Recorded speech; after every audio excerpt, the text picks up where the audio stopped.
Թույլ տվեք հարցնել հայհոյանքը արդյոք համարում եք այլախոհություն։ Երկրորդ հարցը ասում եք, որ ամեն երկրորդ Նիկոլ Փաշինյանին համարում է դավաճան։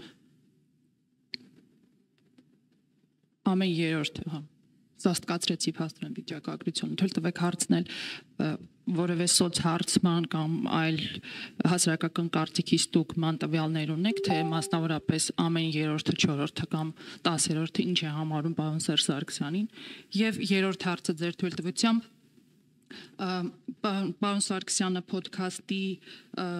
ժամանակ անդրադառնալով մասնավորապես 2019 թվականի հունիսին առաջարկված փաստաթղթին ասաց, որ այն մոտ 8-9 ամիս առաջ տեսել է, խնդրում եմ ասել, եթե տեսել է պարոն Սարգսյանը, արդյոք դուք եք տեսել եւ եթե տեսել եք, ինչու եք հապաղում այն հրապարակել։ Շնորհակալություն։ Առաջին Հայաստանի Հանրապետության քաղաքական դաշտ հայհոյանքը, զազրախոսությունը, սուտը,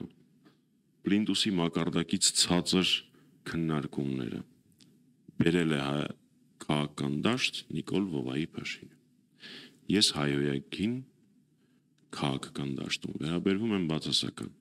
որովհետև ես մեծացել եմ մի միջավայրում, որտեղ հայհոյանքի համար ընդունված էր պատասխան տալ։ Եվ առհասարակ ցանկացած խոսքի համար ընդունված էր պատասխան տալ։ Ինչը Փաշինյանի մասին մեղմ ասած չես ասի։ Նաև ես հայտարարակ բացասական են վերաբերվում են մարդկանց, ովքեր մասնավորապես Ալեն Սիմոնյանին, ովքեր փոխանակ հաղորդում տան իր իսկ վիրավորանքին պատասխանած տղերքին, որովհետև առաջին վիրավորանքը հրապարակային հնչեցրել է Ալեն Սիմոնյանը։ Եկեք մի հատ բոլորս միասին հասկանանք, այդ ինչքանով է դրամաբանական, ինքդ վիրավորանք հնչեցնես քո Facebook-յան էջում, զբաղեցնելով ազգային ժողովի նախագահի պաշտոնը։ Ստանաս դրան պատասխան, որտեղ գնաս հաղորդում ներկայացնես։ Ես դա որևէ տիրույթում չեմ կարողանում ընկալել, ոչ իրավական, ոչ բարոյական։ Ես նաև չեմ կարող հասկանալ, եթե պարոն Սիմոնյանը այդքան սիրում է հետամուտ լինել նմանօրինակ գործընթացներին, ինչի Արտուր Հովհաննիսյանի դեմ հաղորդում չի ներկայացրել։ Լավ, հասկացանք վրան չի կարողանում։ Թող գնա հաղորդում ներկայացնի։ Երբ ինքը խոստանում էր Հայաստանի Հանրապետության քաղաքացու ականջներ կտրել, վիզ կտրել եւ այլն եւ այլն։ Ընդ որում դեպքեր կան, որ նույն բառացին նույն արտահայտություն արած քաղաքացին հիմա քրեական գործով անցնում է, եթե չեմ սխալվում, դատական փուլում արդեն։ Բայց Արտուր Հովհաննիսյանի դեմ գործի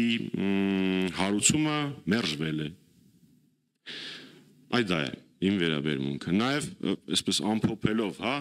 Հայաստանում հայտնի է, Հայաստանի հասարակական դաշտում հայտնի է զազրախոսությամբ եւ հայհոյանքով Վարդան Ղուկասյանը դոգմա կանոնով։ Բայց ինչպես ես նշեցի, առաջինը Փաշինյանն է Հայաստանի քաղաքական դաշտ դա բերել ու ոնց որ թե Փաշինյանը դառնում է դոգ 1.0 էլի 0-ական վերսիան այդ ամեն ինչի։ Այդ առաջին հարցը։ Երկրորդ, ես շատ հարցումների եմ տիրապետում, թե հրապարակված, թե չհրապարակված։ Ես գիտեմ, որ Հայաստանի Հանրապետության քաղաքացիներից յուրաքանչյուրը անկախ իր վերաբերմունքից նախագահ Սարգսյանի նկատմամբ այդ թվականներին ապրել է ապահով երկրում։ Այդ թվականներին կարողանում էր ազատորեն գնալ Արցախ, Ղազանչեցոցում մոմ վառել։ Այդ թվականներին մեր հիմնական հասարակահաղաքական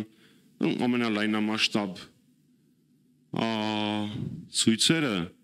էլեկտրաէներգիայի գնի հետ թանկացման հետ կապված էին,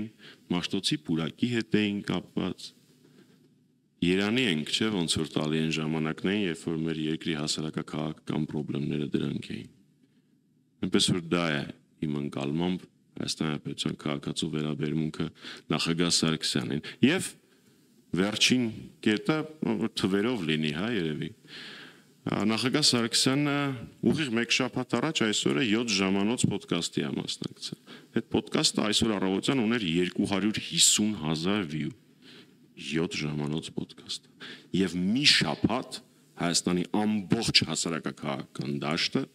օրակարգը թելադրվում էր նախագահ Սարգսյանի ոդկասթին հնչեցրած մուտքերով։ Եվ եւս մեկ կարևոր ձեռքբերում,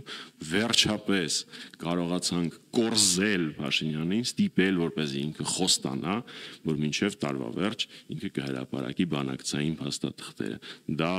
իհարկե հաշվի առնելով Փաշինյանի խոսքի արժեքը, տենց առանձնապես իրավիճակը չի փոխվում, բայց ամեն դեպքում գոնե խոստում կարողացել ենք կորզել։ Ես նաև 19 թվականի բանակցային փաթեթի վերաբերյալ հարցին կանդրադառնամ նաև այս տեսանկյունից, թե նամակի մասին, որի մասին խոսում է Փաշինյանը։ Ոչ 19 թվականի փաթեթը ես չեմ տեսել։ Մոտավոր բովանդակությունը, մոտավոր հիմնական շեշտադրումները գիտեմ։ Գիտեմ, որ դա մի փաստաթուղթ էր, որի վրա աշխատելով, որը որպես բանակցային հիմք վերցնելով, հնարավոր էր Հայաստանի համար ստանալ այն, ինչը մենք ցանկանում էինք։ Ինչ վերաբերվում է նամակին, ես շատ անհամբեր եմ սպասում, թե երբ Փաշինյանը եւ այդ նամակը եւ բոլոր բանակցային փաթեթները հրապարակելու, չեմ պատասխանելու, մոտավորապես կռահում եմ, պատկերացնում եմ, թե որ նամակի մասին է գնում խոսքը։ Կարող եմ պնդել, որ նախագահ Սարգսյանը երբևէ իր կյանքում չի ստորագրել որևէ նամակ, որևէ փաստաթուղթ, որի համար Հայաստանի Հանրապետության որևէ մի քաղաքացի,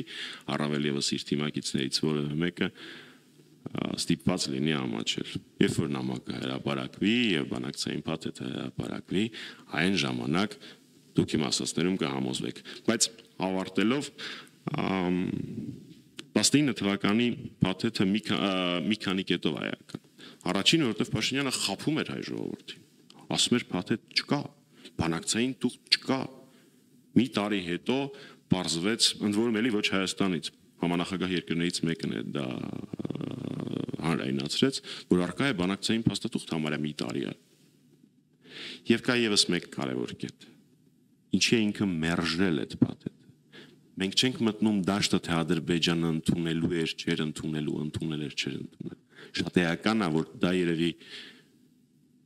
կարևորագույն կետերից մեկն էր բանակցային գործընթացի եւ ձախողումներից մեկի Փաշինյանի, որ ինքը հայկական կողմը դարձրեց ապակառուցողական, մինչև այդ նախապայման դրեց համանախագահների առաջ։ Հետո արեց հայտարարություններ, որոնք բանակցային գործընթացը խիստ վատուղով էին տանում։ Հրաժարվեց հիմնարար սկզբունքներից, սկսեց օգտագործել ինչ-որ ամորֆ եզրույթներ, արդարություն, իրավունքներ եւ այլն եւ այլն։ Եվ այդ ամենը ավարտվեց նրանով, ինչով որ ավարտվեց։ Այդ դրանով է էական հրապարակումը բոլոր բանակցային փաստաթղթերի, այդ թվում նաեւ 19 թվականի։